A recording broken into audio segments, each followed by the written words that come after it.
यदि तुम इकट्ठे हुए और इकट्ठे होके एकजुट होके वोट डाला तो सब उलट जाएंगे, मोदी सुलट जाएगा, मोदी सुलट जाएगा, छक्का लग जाएगा, छक्का लग जाएगा। मैं जब जवान था। लोकसभा चुनाव 2019 के लिए प्रचार प्रसार कुछ ऐसा हो चला है कि सभी अपनी गरिमा, अपना पद, अपनी मर्यादाएं सभी कुछ भूल चुके हैं। तभी तो जो मन में आ रहा है भरी सभा में खड़े होकर बस बोल दे रहे हैं। ये भूल जा रहे हैं कि ये जनता ही है जो इनके भविष्य का फैसला करने वाली है। अगर जिस जनता के संदर्भ में आप ओछी राजनीति पर उतरे हैं, वो जनता सिर्फ इतनी भर नहीं है जो आपके सामने मौजूद है। जनता पूरे देश की है जो अपना प्रतिनिधि चुनने के लिए तैयार बैठी है। उसी का एक एक मत आपकी किस्मत का फैसला करेगा। ऐसा नहीं है कि बदजुबान नेताओं की तरफ जनता का ध्यान नहीं गया। सोशल नेटवर्किंग का जमाना है। नेताओं का एक एक बयान साथ के साथ पूरी दुनिया में वायरल होता है। जैसे आजम खान की जयप्रदा पर टिप्पणी, मायावती की मुस्लिम वोट बैंक साधने की कोशिश, उसके बाद उन पर चुनाव आयोग की तरफ से की गई कार्रवाई भी। अब इस बदजुबान नेताओं की लंबी फहरिस्त में नवजोत सिंह सिद्धू का नाम भी जुड़ गया है। कांग्रेस में शामिल होने के बाद तो जैसे उन्होंने अपनी उल्टी गिनती ही शुरू कर दी है, क्योंकि किसी अच्छे प्रयास के लिए तो उनका नाम कांग्रेस में शामिल होने के बाद सामने आया नहीं। हाँ, देश विरोधी और गलत बयानबाजी के लिए उनका नाम जरूर चर्चा में रहा है। अब कांग्रेस के लिए प्रचार करते वक्त गलती उन्होंने भी बीएसपी प्रमुख मायावती जैसी ही की। मुस्लिम वोट बैंक साधने की कोशिश, लेकिन जुबान पर लगाम कसना भूल गए। तभी तो बिहार के कटिहार में चुनावी रैली को संबोधित करते हुए देश के प्रधानमंत्री का जिक्र किस मर्यादा से करना है ये ही भूल गए। तभी तो मोदी को सुलटाने की बात करने लगे। सिद्धू ने कहा कि मुसलमान एकजुट होकर अगर कांग्रेस को वोट देंगे तो मोदी सुलट जाएगा। अगर तुम लोग इकट्ठे हुए, 64% आपकी आबादी है, माइनॉरिटी मेजॉरिटी में है यहाँ पे, यदि तुम इकट्ठे हुए और इकट्ठे होके एकजुट होके वोट डाला तो सब उलट जाएंगे, मोदी सुलट जाएगा। ये है वो भाषा जो देश के प्रधान सेवक के लिए देश के नेता इस्तेमाल कर रहे हैं। सभा को संबोधित कर रहे सिद्धू बोले, ये एक ऐसी लोकसभा है जहां अल्पसंख्यक भी बहुसंख्यक हैं, इसलिए आप अगर एकजुटता दिखाएंगे तो तारिक अनवर को कोई नहीं हरा सकता। कांग्रेस के स्टार प्रचारक सिद्धू यही नहीं रुके। उन्होंने बीजेपी समेत मोदी की तरफ इशारा करते हुए कहा, यहाँ जात पात की राजनीति हो रही है। मुस्लिम भाइयों के लिए सिद्धू ने अलग से एक बात कही कि यहाँ ओवैसी जैसे लोगों को लाकर नई पार्टी खड़ी कर ये लोग वोटों को बांटकर जीतना चाहते हैं, लेकिन आपका ऐसा क्षेत्र है जहाँ अल्पसंख्यक भी बहुसंख्यक हैं, क्योंकि इस क्षेत्र में उनका वर्चस्व 64% है। बीजेपी वाले आपको बांटने का प्रयास करेंगे, लेकिन आपको एकजुट रहना है। मैं आप सबको चेतावनी देने आया हूं, मुस्लिम भाइयों, आप 64% आबादी हो यहाँ पे। मेरे मुसलमान भाई जितने भी हैं वो ये मेरी पगड़ी है, लेकिन मैं आपको चेतावनी देने आया हूं, बहनों भाइयों, ये बांट रहे हैं आपको। मुस्लिम भाइयों, ये यहां पे ओवैसी साहब जैसे लोगों को लाके एक नई पार्टी साथ में खड़ी करके आप लोगों की वोटें बांट के ये जीतना चाहते हैं। सिद्धू ने क्रिकेट के लहजे में मोदी को छक्का मारकर बाउंड्री से पार भेजने की भी बात की। लेकिन एक बात याद रखना, ऐसा छक्का मारो कि मोदी को यहां बाउंड्री से पार मारो। ठोकर ताली। अब कांग्रेस नेता के इन बयानों के क्या मायने निकाले जाएं? क्या यह आचार संहिता का उल्लंघन नहीं है? अगर एक विशेष धर्म के लोगों को साधने के लिए बसपा प्रमुख मायावती पर यूपी सीएम योगी आदित्यनाथ पर कार्रवाई हो सकती है, तो फिर नवजोत सिंह सिद्धू पर भी कार्रवाई का डंडा चलाने में चुनाव आयोग को देरी नहीं करनी चाहिए।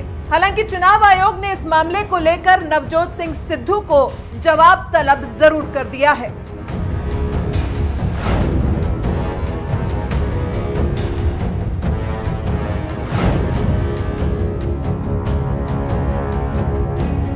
महाराष्ट्र के कुछ हिस्सों में, गुजरात के कुछ हिस्सों में और भी कुछ राज्यों में कल अचानक जो मौसम बदला, आंधी तूफान में कई लोगों की मृत्यु हो गई। किसानों के फसलों का भी जो नुकसान हुआ है उसकी भी जानकारी भी मुझे मिल रही है। मैंने अफसरों को निर्देश दिया है कि राज्य सरकारों से बात करके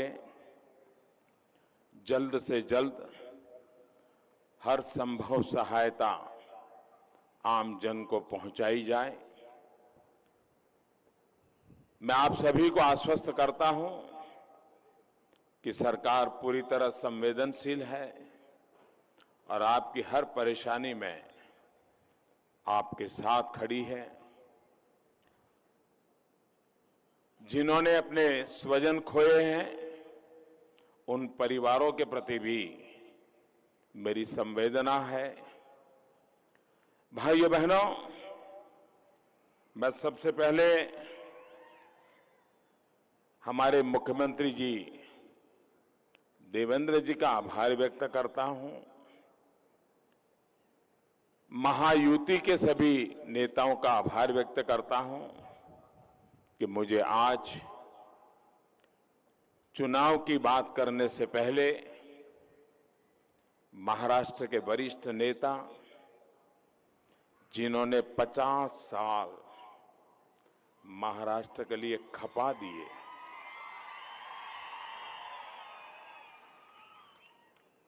उनके 75 साल पर विजय सिंह मोहिते दादा पाटिल जी का मुझे स्वागत सम्मान करने का अवसर मिला। मैं स्वयं को भाग्यशाली मानता हूं क्योंकि सार्वजनिक जीवन में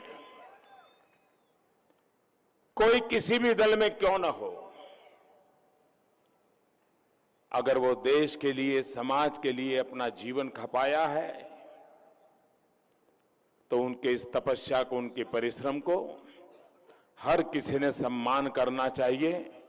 और मेरा सौभाग्य है कि आज दादा का सम्मान करने का मुझे मौका मिला है।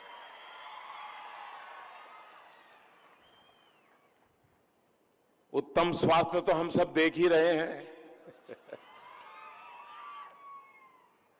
लेकिन उत्तम स्वास्थ्य के साथ, दीर्घायु के साथ वे हम सबका मार्गदर्शन करते रहें, महाराष्ट्र की और देश की सेवा करते रहें, ये मैं हम सब की तरफ से आज आपको बहुत बहुत शुभकामनाएं देता हूं। भाइयों बहनों, जो दिल्ली में बैठे हैं ना, जो एयर कंडीशन कमरों में बैठ करके हिसाब लगाते हैं कि इसने इसको गले लगाया तो ऐसा हो जाएगा, उसने इसके साथ हाथ मिलाया तो ऐसा हो जाएगा, उसने इसकी सामने नजर मिलाई तो ऐसा हो जाएगा, उन लोगों को पता नहीं है धरती की सच्चाई क्या है। ये केसरिया सागर मुझे अब समझ में आया कि शरद राव ने मैदान क्यों छोड़ दिया।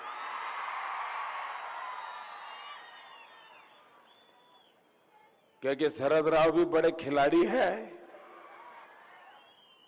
वो समय से पहले हवा का रुख समझ जाते हैं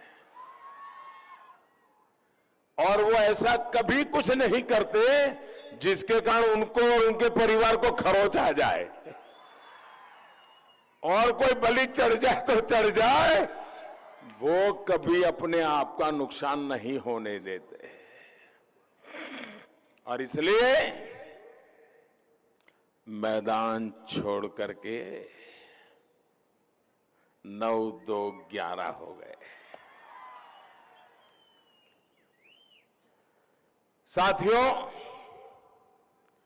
एक मजबूत और संवेदनशील सरकार का मतलब क्या होता है?